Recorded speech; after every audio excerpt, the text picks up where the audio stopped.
nós teríamos hoje uma conversa muito legal aqui com a Gisele e a Mariana, que são psicólogas, sobre a questão da saúde emocional, mas houve um problema que a Mariana teve uma aula de pós-graduação e não pôde estar aqui, então nós teremos a partir do domingo que vem, provavelmente 2 domingos seguidos, sobre essa questão de saúde emocional, como é que a gente lida com essas situações do dia a dia na nossa vida.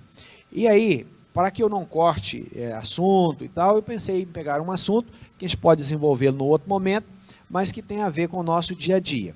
E nesse sentido eu quero pensar com os irmãos a respeito da igreja. Quando a gente olha, por exemplo, a primeira carta de Paulo aos Tessalonicenses, Paulo fala que aquela igreja, a igreja dos Tessalonicenses, se tornou um modelo para as outras igrejas. Quando ele fala de modelo, ele não está dizendo que ela era uma igreja perfeita, mas está dizendo que era uma igreja saudável. E nesse sentido, quando eu e você olhamos para a ideia de igreja, muito provavelmente vem à nossa mente uma imagem que nós construímos no decorrer da nossa vida. Seja ela uma imagem, por exemplo, nós somos criados num contexto católico romano. Foi o meu caso, que era uma situação mista, né? Quando criança. Aí você tem uma ideia do que é a igreja, ali naquele contexto católico romano.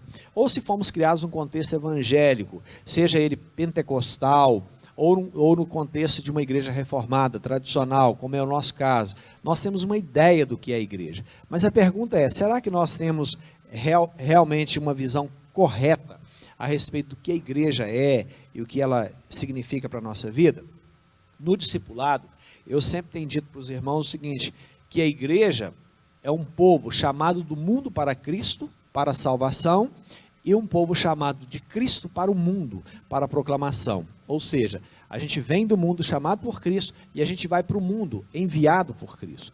Mas isso também não basta, né? Às vezes nós temos uma visão até bíblica da igreja, mas nós não atuamos dessa forma no dia a dia da nossa vida. Então, eu quero usar aqui como base, né, com algumas adaptações, umas perguntas que foram feitas por Naaman Mendes, em um livro na Igreja Lugar de Vida, da editora Betânia, e a pergunta principal que nós temos que fazer é o seguinte, o que torna a igreja, no geral, tão odiada e tão amada? Às vezes a igreja, no contexto de igreja, é tão odiada pelo mundo. As pessoas, por exemplo, que não conhecem a Cristo, não têm a menor ideia da importância da igreja. Eles estão batendo palmas porque a igreja está sem reunir, e acreditam que a igreja se reúne para arrecadar dinheiro, esse tipo de coisa. Então o mundo odeia a igreja. Por outro lado, nós amamos a igreja, e aqueles que amam a Cristo amam a igreja, tem que ser assim, é assim, e nós já estamos agoniados aí, porque nós não conseguimos nos reunir, cantarmos juntos, celebrarmos ao Senhor com alegria no nosso coração. Então, o que torna a igreja então tão amada e tão odiada ao mesmo tempo? Nossas práticas, como igreja, muitas vezes, geram uma série de problemas, sejam problemas de forma que as pessoas odeiam a igreja, né, alguns contextos religiosos, ou também contextos que pessoas possam amar a igreja. Mas a questão é o seguinte, nossas práticas, no geral, são oriundas do passado. A pergunta que tem que se fazer, antes de iniciarmos aqui uma conversa nesse sentido, tudo aquilo que nós praticamos na igreja, que vem da história, da igreja, da tradição e etc., tudo que nós praticamos é bíblico? Por exemplo, eu vou fazer uma pergunta comprometedora, o púlpito é bíblico? Não é? O púlpito é cristão? Então, de cara, eu já vou dizer que não. O púlpito foi uma criação grega, e depois veio para a oratória romana e etc., e nós usamos. O púlpito é ruim? Não, não é ruim, mas o púlpito não pode ser sagrado. A gente, às vezes, tem uma ideia nesse sentido, e não. O que é sagrado? O culto é sagrado, a igreja é sagrada, mas o que é o culto e a igreja? É quando nós estamos de fato reunidos, independentemente do local que nos reunimos. Agora, por exemplo, com esse problema da pandemia, muitos estão em casa e às vezes assistem o culto de uma maneira não reverente. Quando deveríamos, se esse for o caso, deveríamos ser reverentes sempre. Então nós temos que pensar o seguinte, nem todas as práticas, por terem sido práticas usualmente conhecidas de todos nós no decorrer da história, são bíblicas. E tem práticas que nós não temos, que são bíblicas e nós não praticamos. muitos de nós não praticamos o amor ao próximo da maneira como a Bíblia nos ensina. Então, enfim, as igrejas caminham nesse sentido.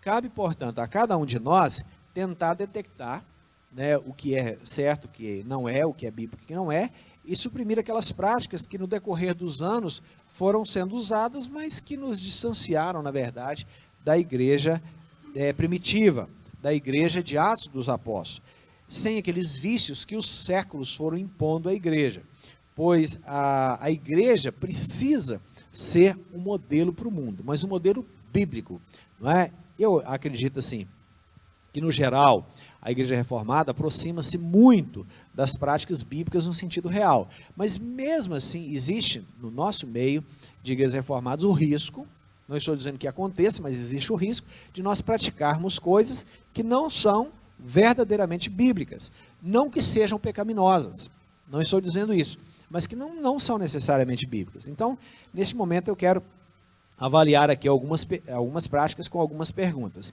Então, o que causa essas enfermidades na igreja? O que gera enfermidade na igreja? E aí eu vou pela primeira colocação aqui. O primeiro problema que nós temos na igreja é um negócio chamado superestrutura. Às vezes a igreja vai crescendo, vai desenvolvendo, e com o desenrolar, né, das coisas, a igreja vai ficando superestruturada. Quando, na verdade, isso é um grave problema. Aí, nós temos na igreja gerentes, administradores, coordenadores disso e daquilo, e as pessoas que vivem na mesma igreja não se conhecem mais. Elas não têm amizade, não têm relacionamento, porque a igreja tem uma superestrutura, mas as pessoas são conhecidas pelo número. Toda vez que uma igreja nós somos conhecidos pelo número, não pelo nome, pelas circunstâncias que nós vivemos, é um problema. O membro número 2029, por exemplo. Eu sei que eu estou exagerando um pouco, mas tem muitas igrejas, especialmente agora nesse momento da pandemia, que as pessoas sequer sabem quais são aqueles membros, de onde eles vieram, onde eles vivem e etc. Então a igreja tem que tomar muito cuidado com a superestrutura. A superestrutura gera, não sempre, mas gera, no geral, um distanciamento das pessoas, mas também gera um distanciamento das pessoas e da liderança. Claro, uma igreja muito grande, ela tem vários pastores, vários líderes, mas isso não é o ideal, no sentido pleno, porque o ideal é que as pessoas ouçam apenas uma voz pastoral. Não importa, não estou dizendo aqui de pastor A ou B, mas elas têm um direcionamento de alguém que é o pastor que coordena aquela igreja, um conselho que coordena aquela igreja. Em outras palavras, as pessoas vivem muitas vezes isoladas, e o pastor é um ser isolado, porque acaba que ninguém tem um bom relacionamento.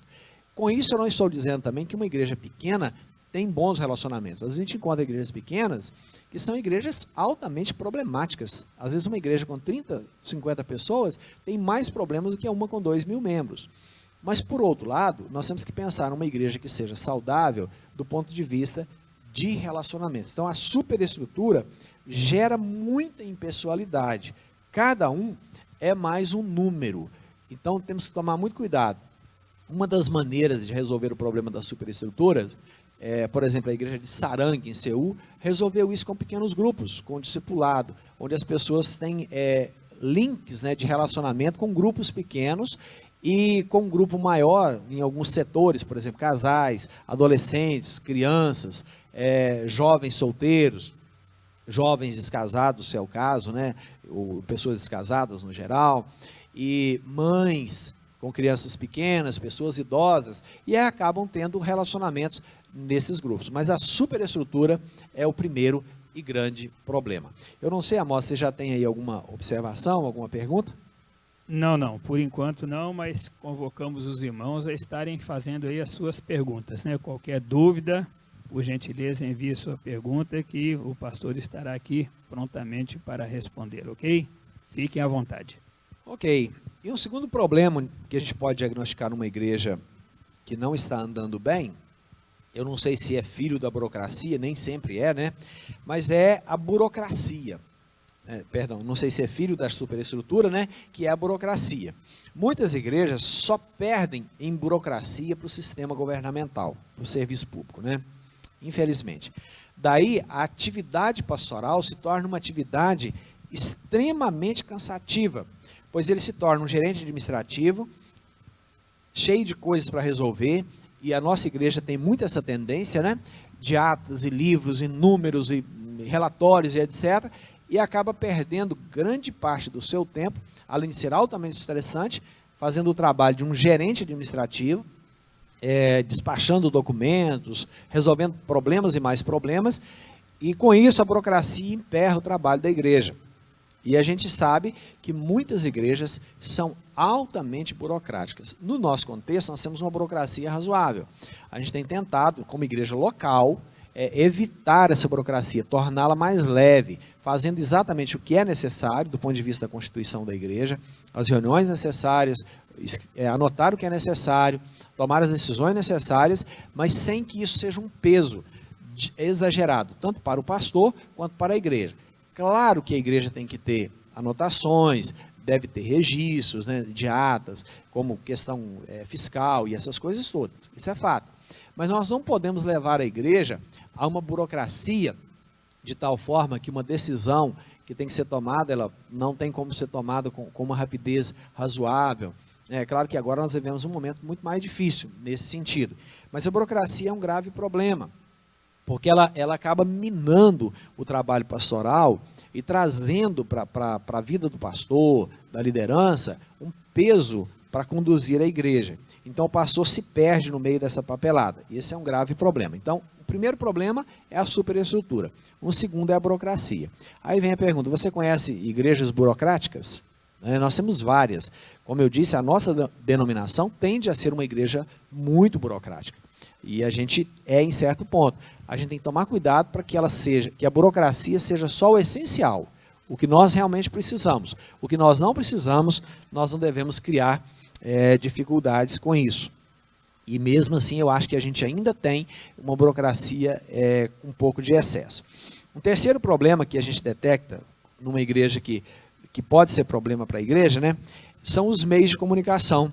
E falar disso agora, né, no século XXI, e no momento que nós vivemos de pandemia, falar, puxa vida, graças a Deus pelos meios de comunicação. Sim, mas nós temos que tomar muito cuidado. Nem tudo é ruim nos meios de comunicação. Absolutamente. Nós estamos vendo que agora os irmãos estão ouvindo, quem está participando vai participar depois, por causa de meios de comunicação. Mas nós temos que tomar cuidado com a mídia, tá?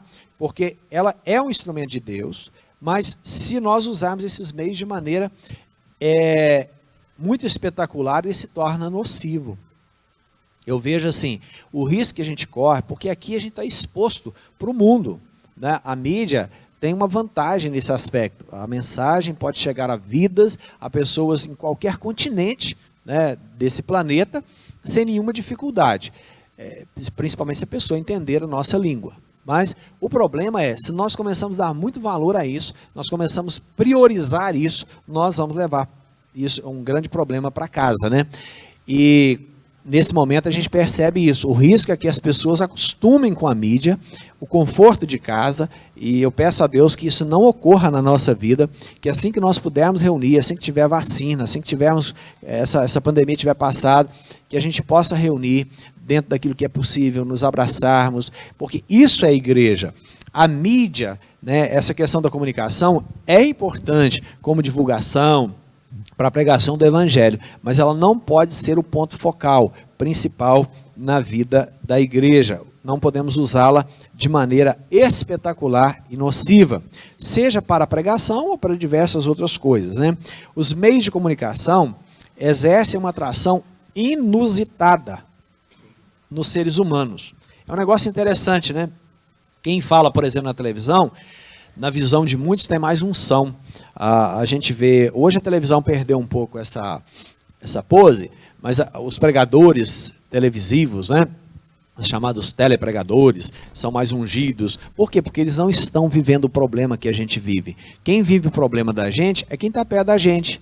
É o pastor, é o presbítero, é o marido, é a esposa. Quando alguém vai para o hospital, quem vai lá visitá-lo é alguém da igreja local, não é o telepregador, não é o telepastor. É bom de ouvir às vezes. Na verdade, no nosso país, nós temos problemas muito sérios com o evangelho da televisão. nós temos hoje pela internet excelentes pregações, excelentes estudos de homens de Deus. Mas na televisão nós temos pouquíssimos programas que dá para ligar, né, que dá para ouvir.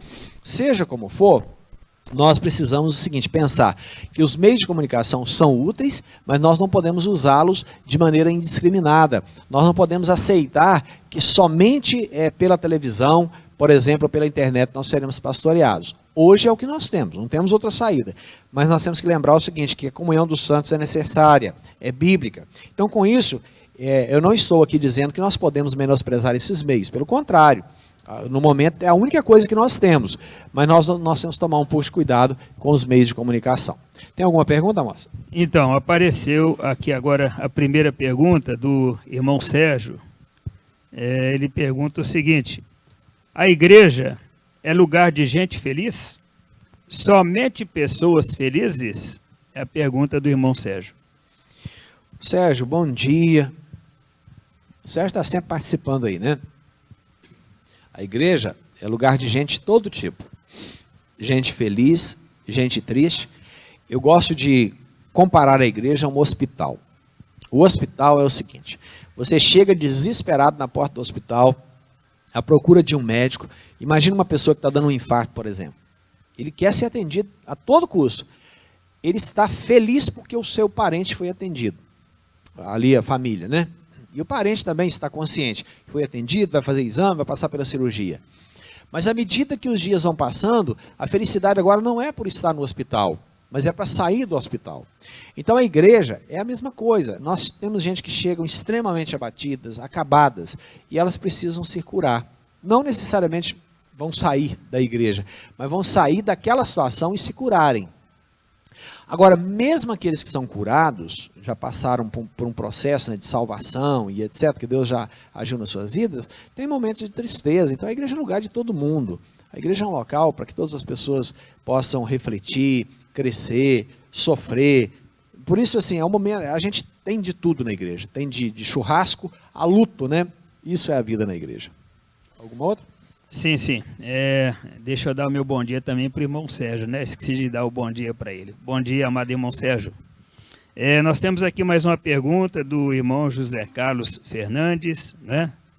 Seja bem-vindo aí, amado irmão.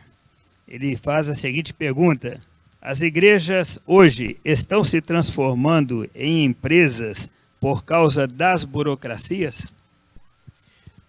Bom dia, Zé Carlos. É uma pergunta legal e difícil, né? Eu não sei se elas estão se tornando empresa por causa da burocracia, eu acho que não. Acho que elas estão se tornando empresa também, principalmente por causa da mídia mesmo, e também por causa da grana, né? Elas acabaram burocratizando, sim, mas acabaram, vamos dizer assim, quase que industrializando, né? A igreja se tornou um meio de arrecadação financeira com um fim escuso. Quando eu falo isso, eu não estou falando de todas as igrejas, é claro, né? Estou falando no geral, a gente tem muito problema disso no Brasil. Agora, e aí elas se tornaram empresa porque se tornaram com uma espécie de fim lucrativo. Isso é um grave problema, né? Bom, então, os meios de comunicação são bênção, mas tem que ser regrado. O outro problema que nós temos é o uso do marketing. O marketing é excelente. Claro que hoje vivemos no momento do marketing, da divulgação. Mas o marketing mal usado, ele incentiva a crença na fantasia, ao invés de acreditar na verdade absoluta. Aí você, por exemplo, a igreja pode divulgar uma coisa que ela não é.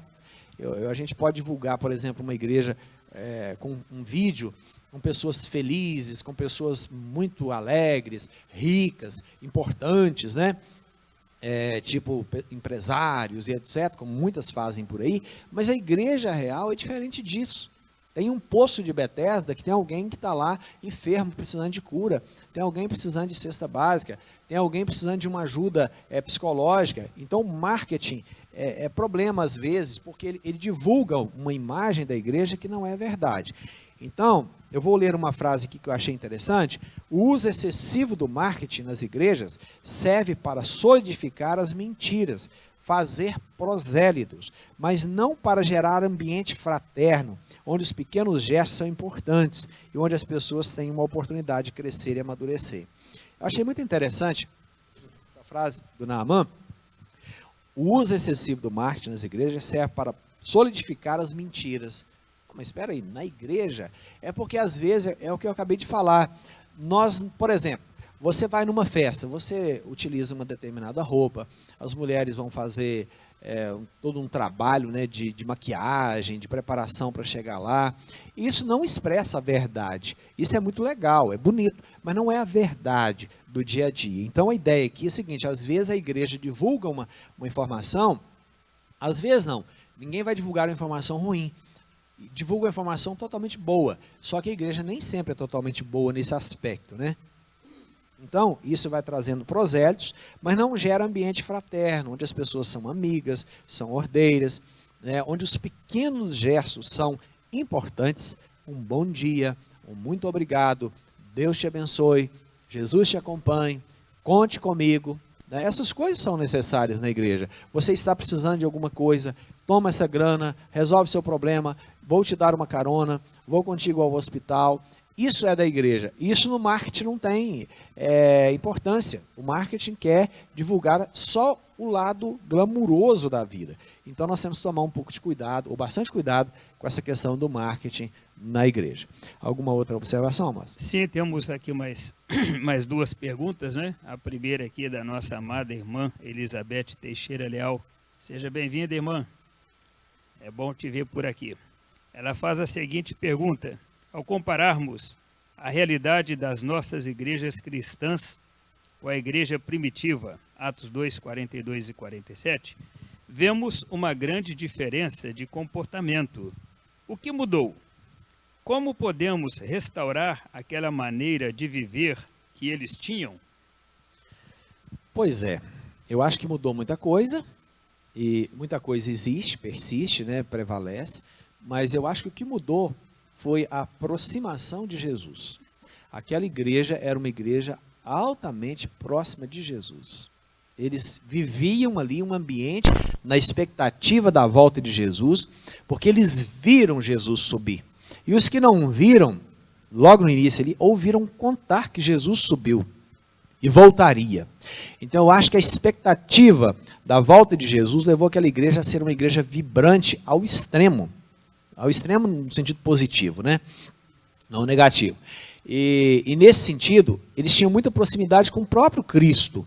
Eu acho que nós perdemos muito quando nós perdemos esse vínculo com Cristo. Igreja não é feita da burocracia, não é feita do marketing, não é feita de um pregador, sei lá, do melhor pregador. Não é disso que a igreja é feita. A igreja é feita de pessoas que se parecem com Cristo. E à medida que nós vamos nos distanciando do que Jesus era, claro que nós nunca vamos ser como Jesus foi no sentido pleno, mas nós temos que ser mais parecidos com Ele possível. Aí a igreja vai voltando àquelas características da igreja primitiva.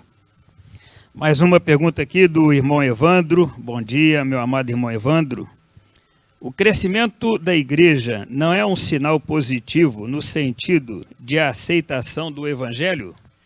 Com certeza. Agora, vamos ponderar aqui o seguinte. Existem igrejas que crescem porque elas têm uma propaganda do evangelho que não é o evangelho.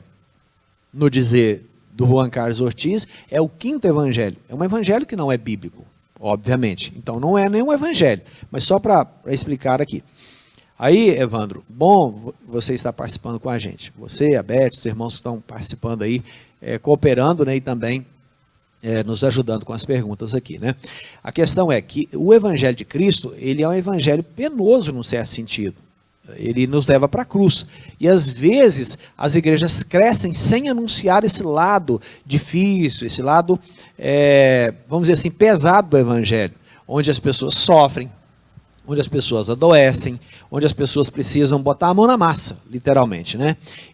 Tipo de igreja que cresce assim é problema. Agora, quando a igreja se aproxima de Cristo, como a pergunta que a Beth fez aí, e ela se parece com Jesus, ela vai crescer porque muita gente não quer o evangelho, mas também, em contrapartida, tem muita gente que quer um evangelho verdadeiro, de pessoas que amam a Cristo e seguem a Cristo. Quando eu digo isso, eu não estou dizendo que nós vamos acertar em todas, que o pastor é perfeito, que os presbíteros são fantásticos. Não, nós somos falhos. Agora, nós precisamos ser saudáveis como pessoas, como igreja, né, lidar com os problemas de uma maneira tranquila, do ponto de vista da Bíblia. Então, nesse sentido, quando a igreja cresce com pessoas que amam a Cristo verdadeiramente, é um sinal de que realmente Deus está com essa igreja e é um sinal positivo. Tá certo? Pastor, eu tenho sim. mais uma pergunta aqui, é da minha amada esposa Adalgisa. Seja bem-vinda, Essa minha você querida. não pode deixar de fazer, né? Essa eu não posso deixar de fazer nunca, né? Claro. Ela faz aqui a primeira consideração. Pensamos em galardões no céu. Paulo tinha uma visão diferente, os irmãos. A igreja era sua alegria e coroa, prêmio. 1 Tessalonicenses 2,19. Aí ela vem com a pergunta: falta essa visão em nós? Pois é, eu não sei se eu entendi exatamente o que a Adalgisa quis perguntar. Que bom você participar também, Adalgisa, que Deus te abençoe. Eu acho o seguinte, a igreja de hoje, quando eu falo igreja de hoje, não estou falando de igrejas locais especificamente, e nem de pessoas. Nós temos muitas pessoas, muitas igrejas que amam a Cristo verdadeiramente. Gente que deixa o emprego dele para cuidar de gente doente. Existe isso é verdadeiro, isso é real. Pessoas que amam a Cristo nesse nível, tá? Que é o que deveria acontecer conosco. Agora, no geral, as pessoas perderam a expectativa da vida eterna. O mundo tem um glamour. Essa pandemia veio trazer para nós a ideia de, puxa vida, sem comprar, sem vender, sem poder viajar, está tão chato, né? No nosso contexto, sem poder nos reunir, está tão chato. Então, mas tem muito contexto de vida que as pessoas querem viver essa terra e perderam a perspectiva da eternidade. Com isso, investem a vida aqui, né? Investem mesmo. Quando eu falo de investir, eu não estou falando da pessoa construir uma casa para morar, comprar um veículo, comprar uma roupa, não é disso não. É investir, apostar as fichas nessa terra, ao invés de olhar para a eternidade. Nesse sentido, a igreja perdeu muito, se é que eu entendi a pergunta, se é por esse lado. Tá? Tem mais perguntas, pastor? Eu vou responder mais uma e vou seguir mais 2 itens aqui. Podemos ir lá. Pessoal, agora está despertando aí para as perguntas, isso é muito chegaram, bom. Né? Queremos a participação de todos. Aqui agora parece que é uma consideração, não é bem uma pergunta, mas depois nós temos uma outra pergunta aqui que eu vou fazer rapidamente. É a Fernanda Dornelas. Ela coloca assim, bom dia, Fernanda. Falta amor e empatia com o próximo. Somente assim teremos o amor de Jesus. Eu não sei se ela queria fazer uma pergunta ou se é uma consideração. Aí depois eu tenho uma próxima pergunta para você. Mas eu acho que isso aí é verdadeiro. Agora a gente tem que lembrar o seguinte, às vezes tem pessoas que não querem a nossa empatia. Você até quer ajudar, mas elas não querem. Agora, no geral, falta mesmo. As pessoas meio que, no meio cristão em geral, o problema seu é problema seu. Não é assim, na Bíblia o problema seu é problema meu também. Claro que tem que ter critério, tem que saber, tem gente também no meio da fé, infelizmente, quando eu falo também no contexto geral, que são pessoas malandras, a gente tem que tomar cuidado. Mas assim, é verdade, há muita falta de empatia. Vou fazer a próxima pergunta, né, na medida do possível. Se não der para o pastor responder a todas as perguntas, né, você pode continuar fazendo, que depois teremos um momento de pergunta ao pastor e estarão sendo respondidas essas perguntas, ok? Que não der tempo para fazer aqui agora. A Mariana Santana. Bem-vinda, Mariana Santana. Deus te abençoe. Pastor, como lidar com o crescimento da igreja sem que perca a essência, sendo que o crescimento, muitas vezes, a igreja incha?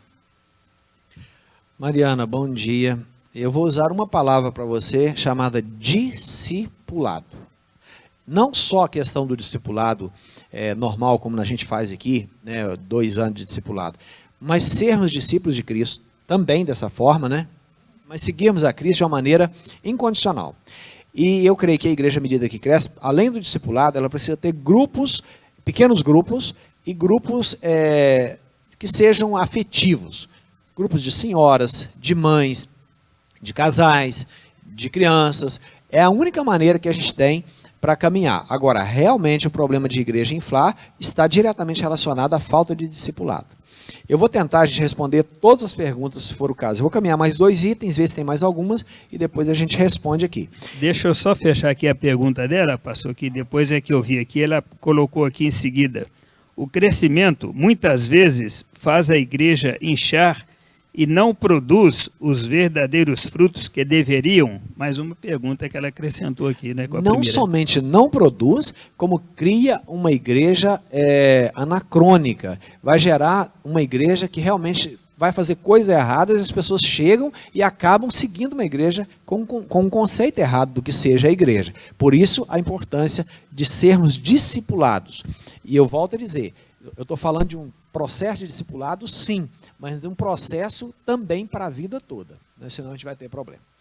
Então, eu falei do marketing, que é um problema.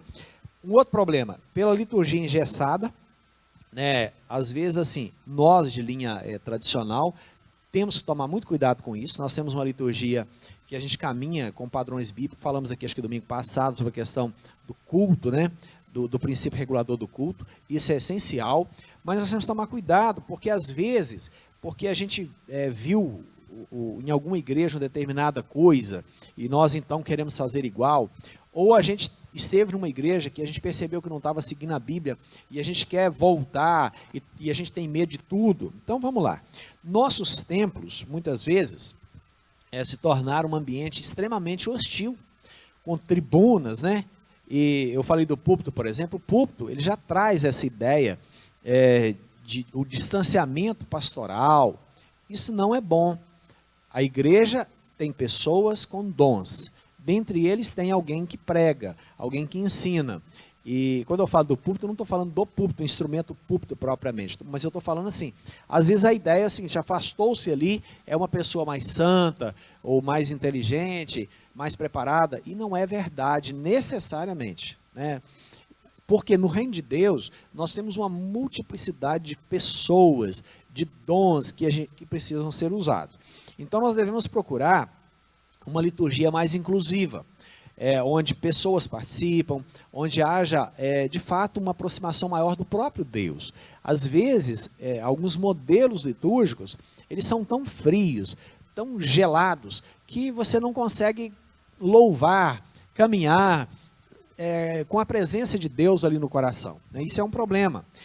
Enfim, a liturgia inclusiva tem que levar em conta aquilo que a pergunta que o Sérgio falou lá, levar em conta a nossa dor, as nossas alegrias. Tem dia que a gente está no culto público, com uma dor de cabeça insuportável, ou estamos ali na expectativa de internar logo no outro dia pela manhã e fazer uma cirurgia, ou estamos com um parente internado no hospital, no estado grave, estamos lidando com uma situação financeira intrincada, com a expectativa de um parto que pode dar errado, ou que pode dar certo, né, e espera-se que dê certo. Enfim, nós vivemos com as alegrias e tristezas das pessoas. Então, a liturgia tem que levar em conta isso. Por isso eu sou muito a favor de que a gente ore para as pessoas que estão sofrendo, orações individuais mesmo. A gente tem o costume, quando reunimos, né, de depois do culto, orar pelos irmãos que precisam, que querem uma oração, de orarmos especificamente por problemas das pessoas e por aí vai. Então a liturgia precisa incluir isso, né, não somente a questão dos sacramentos, né, da pregação da palavra, mas essa questão de entender que às vezes a pessoa está ali numa dor profunda. Por isso a pregação, as orações precisam tocar essas pessoas pela graça de Deus, né? Onde cada pessoa possa expressar o que Deus tem feito na sua vida.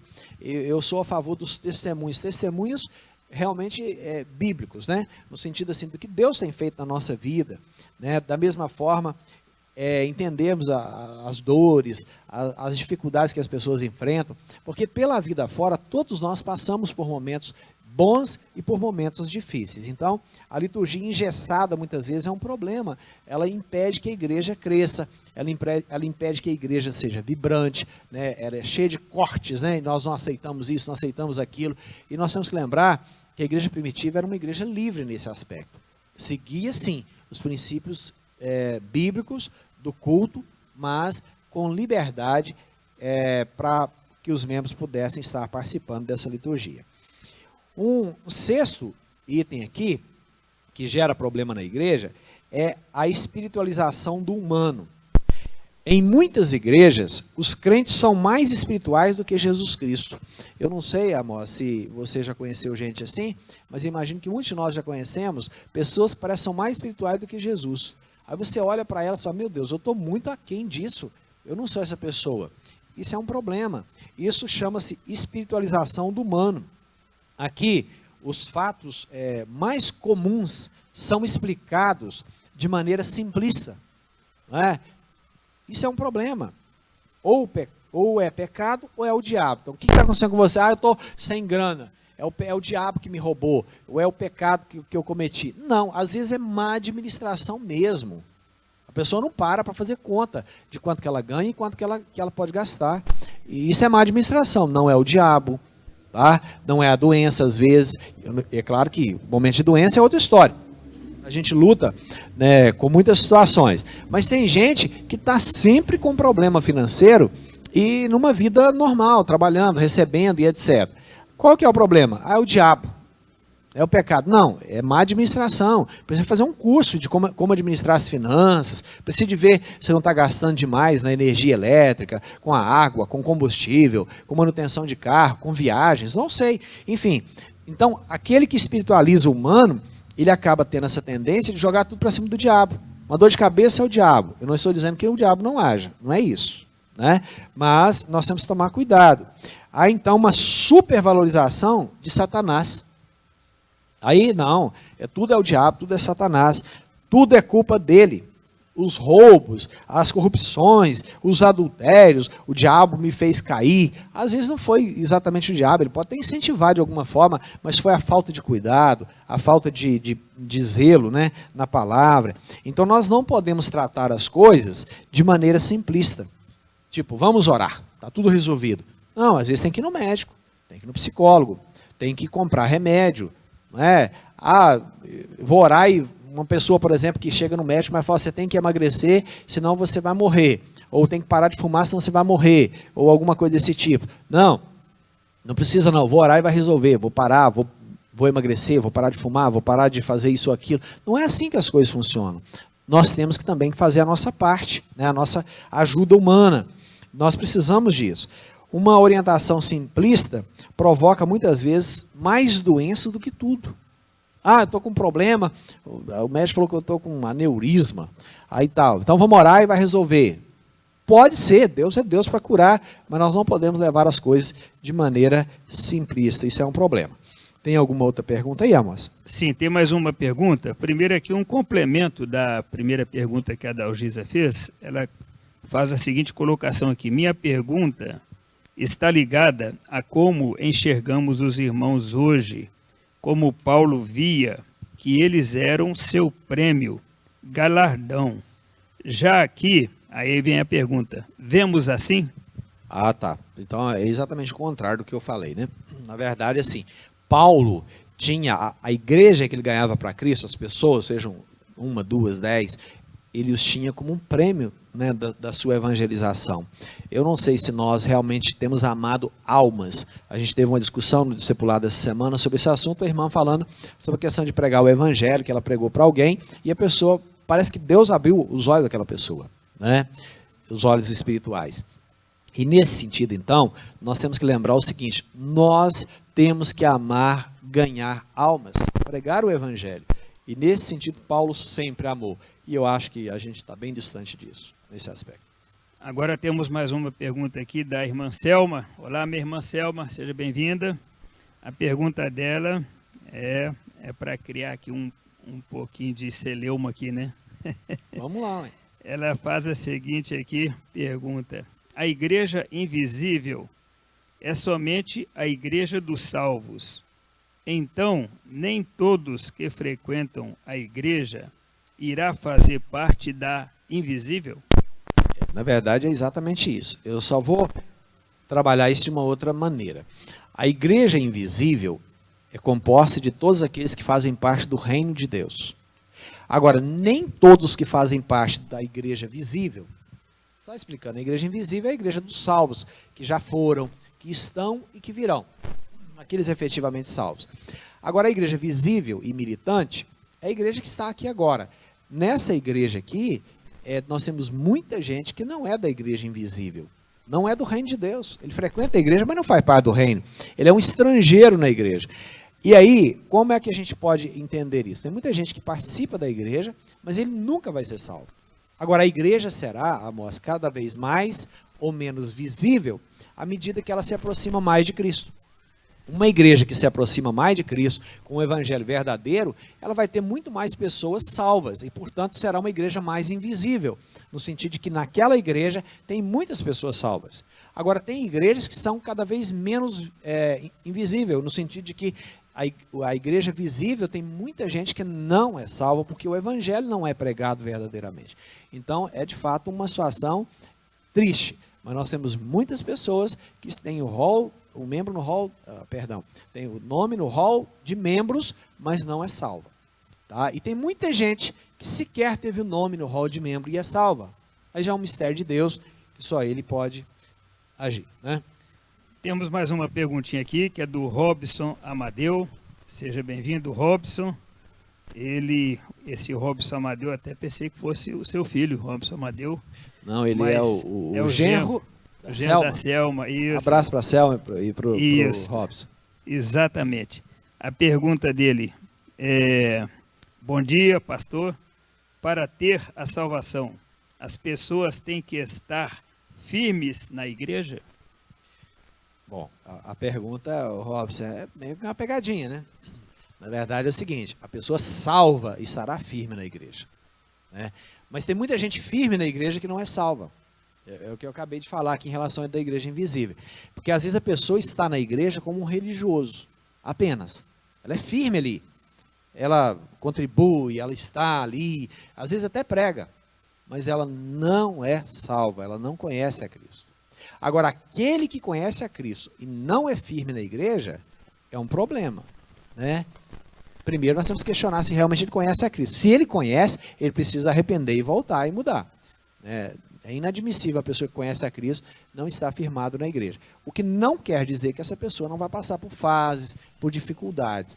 Mas ele tem uns momentos na vida que são mais difíceis mesmo. Ele está aborrecido com a gente, com a própria igreja, né? Pode acontecer? Pode, mas não podemos deixar que isso cresça na nossa vida. Temos também aqui um comentário da Gláucia Andréa Rezende. Seja bem-vinda, Gláucia. Ela faz aqui a seguinte consideração: reflexão pertinentes da irmã Adalgisa.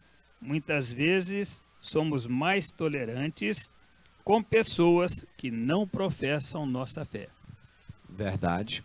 Às vezes a gente trata todo mundo numa boa. Você chega num órgão público, você chega num determinado local, numa loja, você trata as pessoas educadamente, e a gente tem a dificuldade de tratar o irmão na fé da mesma forma. E às vezes até muitos falam mal da vida alheia, né? Isso é um grave problema.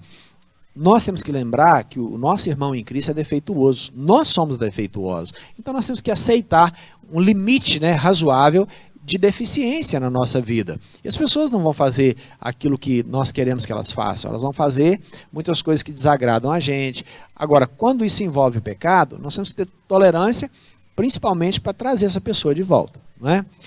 Bom, um sétimo item, são 9, estou caminhando para o final aqui. Um outro problema na igreja é o legalismo desumano. Muitas igrejas vivem um legalismo desumano. A maneira como muitas delas disciplinam seus membros é assustadora, né? Às vezes a maneira como as pessoas erram e como a igreja disciplina, a maneira, vamos dizer, sem educação, que às vezes a igreja faz isso, é um problema. Aí tem uma frase aqui que eu quero ler que eu achei interessante. Igrejas que pautam por este legalismo farisaico de vida acolhem falsa religiosidade, acolhem pecados, fazem vista grossa para as diferenças sociais e avalizam as enfermidades emocionais dos indivíduos. Então, assim, muitas vezes a igreja legalista, ela passa a mão, ou panos quentes, vamos dizer assim, e muita gente, o legalismo, conhece todas as leis, exceto a lei do amor, que é mais ou menos dentro daquilo que a irmã falou aí. Conhece tudo que é lei, mas não a lei do amor. Tipo assim, você errou aqui, tchau.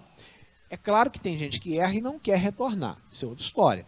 Mas muita gente erra, arrepende-se e quer permanecer.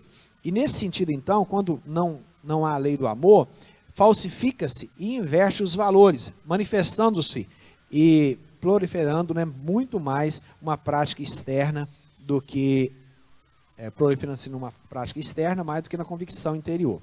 O legalismo exerce atração irresistível sobre as pessoas problemáticas. É interessante que normalmente as pessoas legalistas são problemáticas. Eu sei que eu posso estar entrando numa seara perigosa aqui, mas pessoas extremamente legalistas são problemáticas, são enfermas, são neurotizadas, são narcisistas e muitas vezes detalhistas. Não estou dizendo que o detalhista é problemático, mas muitas vezes tudo isso está no meio de uma pessoa legalista. São pessoas intransigentes, perfeccionistas ao extremo. Aqui nós temos, por exemplo, os detalhistas e perfeccionistas, não quer dizer que eles são, nesse caso aqui, né, pessoas legalistas, não. Mas há um legalismo desumano, onde as pessoas não olham o lado humano do outro, porque ele errou, não serve mais, ele inadmite o erro, e isso é um grave problema na vida das pessoas. E por fim, o que gera também problema numa igreja é pela sede de crescimento a qualquer preço, que foi mais ou menos o que a Mariana falou. A igreja foi feita para crescer. É anormal a igreja não crescer. O que o Evandro falou, uma igreja bíblica vai crescer, uma igreja de Cristo vai crescer.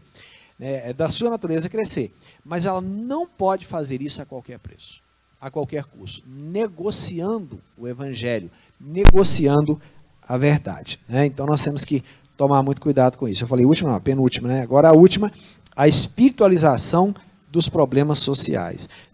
Quando a igreja começa a espiritualizar os problemas sociais, é outro problema. Né? Tudo é o diabo, tudo é o inimigo, né? Não. Os sintomas que nós temos hoje no mundo, eles são problemas do diabo, provocados pelo diabo, provocados pelos maus políticos, especialmente os problemas econômicos, os problemas sociais, pelos muitos maus políticos que nós temos, né? E nós não podemos espiritualizar essas coisas, isso é um problema sério. Na comunidade dos salvos, de acordo com a Bíblia, o rico só tem dois caminhos: ou tomar uma posição em favor dos pobres, ou entrar em crise. É o que está claro lá em Tiago 5:1-6. Então nós precisamos ser coerentes nesse assunto. Na igreja não poderíamos ter tantas discrepâncias como nós temos hoje em dia, de pessoas vivendo um contexto de pobreza extrema e às vezes outros vivendo uma vida realmente quase que nababesca. Isso é um grave problema para a nossa vida. Então são esses, aqui foi muito rápido, né? Mas a ideia a gente tem que pensar, a igreja tem que crescer sim, e nós temos que caminhar, nós não podemos espiritualizar tudo, que Deus nos ajude nessa caminhada. Alguma outra colocação aí, Amos? Não, aqui encerraram as perguntas, né? E tem mais um comentário aqui do Sérgio que apareceu agora, deixa eu ver aqui.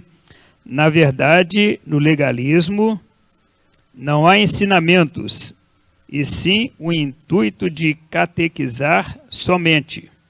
É um comentário que o Sérgio está fazendo aqui agora. E não somente isso, Amos, às vezes a preocupação muito grande de juntar pessoas, até a parte final aqui, né, que eu quero mencionar o seguinte: o que vemos muitas vezes em muitos segmentos evangélicos é um depósito de crentes à espera da vida eterna, sem comprometimento com o mundo à sua volta. Pastores muito mais interessados no valor da arrecadação do que em treinar, incentivar os membros a darem a vida em favor do próximo. Então esse é um grave problema. Muitas vezes não há amor, não há empatia, não há fidelidade à palavra, há muito mais interesses escusos, inclusive. Que Deus nos livre dessas situações. E que a gente tenha, de fato, uma igreja onde possa ser um lugar de vida. Vida é vida, vida sofre, vida chora, vida se alegra, né? A gente tem uma série de coisas que a gente tem que compartilhar no meio da fé. Alguma outra, não? Não, aqui encerrou. Bom, irmãos, eu queria agradecer a todos, né, a participação. A gente às vezes tem que correr, uma hora quase aqui passa rapidamente, né? Mas que bom que a gente ainda tem esse meio, né? Eu falei do marketing aqui, da questão, né, no geral, mas é o momento que nós temos tido de aprender a palavra de Deus, estarmos mais ou menos próximos aí pelo Facebook. Nós estamos transmitindo pelo Facebook para facilitar a questão de transmissão, para evitar pane aqui de equipamentos e etc. Tem hora que dá uns probleminhas aí, mas nós temos caminhado. Então avise o pessoal, convide, né, para participarem, depois será repostado lá no YouTube da igreja. Que Deus te abençoe, Deus nos abençoe. Quero agradecer a presença do presbítero Amós, que está aqui participando comigo, fazendo essa intermediação. Tá? Que Deus te abençoe também, Amós. Ok, é um prazer, né? É um prazer, um privilégio, né? Estar podendo cooperar, né, nesse trabalho da Escola Bíblica Dominical. E queremos agradecer a todos que enviaram as suas perguntas, né? Foi muito bom e assim abrilhantou mais, né, a exposição da palavra aqui nessa manhã. Um abraço a todos. Amém. Que Deus te abençoe. Vamos orar, colocar diante de Deus o nosso coração, a nossa vida, e esteja na expectativa, né, para o culto da noite, que nós possamos, mesmo distante igual nós estamos, né? Eu já estou assim, há tanto tempo sem ver alguns irmãos, alguns eu tenho conseguido ver, mais da metade da igreja tem encontrado por razões das mais diversas, seja no Zoom, na reunião de oração, no discipulado, né, da segunda, da sexta-feira, no domingo aí as participações dos irmãos. Fiquei muito feliz do Robson ter participado aí, né? A Selma, que às vezes estão mais quietinhos lá, né? Deus abençoe vocês. A Beth, que está distante geograficamente também, mais do que todos os irmãos, né? Participando, o Evandro. Que Deus possa abençoar a sua vida, todos os irmãos que participaram e que têm participado constantemente. Isso é uma maneira que a gente tem de estar interagindo também. A gente vai tentar manter a escola dessa forma. Então, lembrando que domingo que vem, dentro da nossa programação normal, eu creio que agora a gente não vai ter nenhuma dificuldade com essa questão da agenda, né, das irmãs lá, mas tanto a Mariana quanto a Gisele, que são psicólogas, membros da nossa igreja, estarão aqui no próximo domingo falando sobre saúde emocional. Então, se você quiser convidar alguém, é uma boa oportunidade. Fala, participa, manda o link aí do Facebook, e que Deus possa abençoar a sua vida, seu coração, e vamos estar na expectativa de que Deus fale conosco também no culto da noite. Vamos ler a palavra, vamos caminhar na presença de Deus, e logo, logo nós venceremos esse problema, essa pandemia, estaremos reunidos, nos abraçando, podendo compartilhar e vivendo tudo aquilo que Jesus tem para a nossa vida com intensidade, que Ele nos ajude a sermos uma igreja vibrante. Voltando ao texto aqui de Paulo, a igreja de Éfeso, aos presbíteros da igreja. Deus nos colocou à frente da igreja para cuidar da igreja, para treinar os seus membros, e que a gente possa olhar firmemente para Cristo e tomarmos muito cuidado para que as coisas à nossa volta não atrapalhem o trabalho da igreja. Vamos orar. Senhor Deus, nessa manhã eu agradeço ao Senhor, ó Pai, pela nossa vida, pela vida dos irmãos. Mesmo neste momento de dificuldades, o Senhor tem nos sustentado. Deus, igreja é um lugar de vida. E onde tem vidas, ó Deus, nós temos dores, temos alegrias, temos coisas boas, temos coisas que nos entristecem, temos coisas que nos deixam chateados. Mas, ó Deus, olhando para a vida de Cristo, para a nossa vida na igreja, é o melhor lugar onde podemos estar. Igreja, de fato, é o lugar de vida. Mesmo que tenhamos dificuldades, e certamente vamos ter, de doenças, de dores, às vezes de problemas financeiros, às vezes até mesmo de problemas relacionais, mas nós sabemos, ó Pai, que pela graça do Senhor nós vamos superar, nós vamos retornar, nós vamos pedir perdão, vamos perdoar, vamos superar as dificuldades financeiras, as doenças, ó Deus, os lutos, e o Senhor nos dará a graça, Deus, de vivermos olhando firmemente para o autor e consumador da nossa fé, que é Jesus Cristo. Amém. Deus abençoa a nossa vida, abençoa os irmãos do Ministério de Louvor, os irmãos da transmissão, a vida do presbítero Amós, da família dele, os nossos familiares, ó Pai.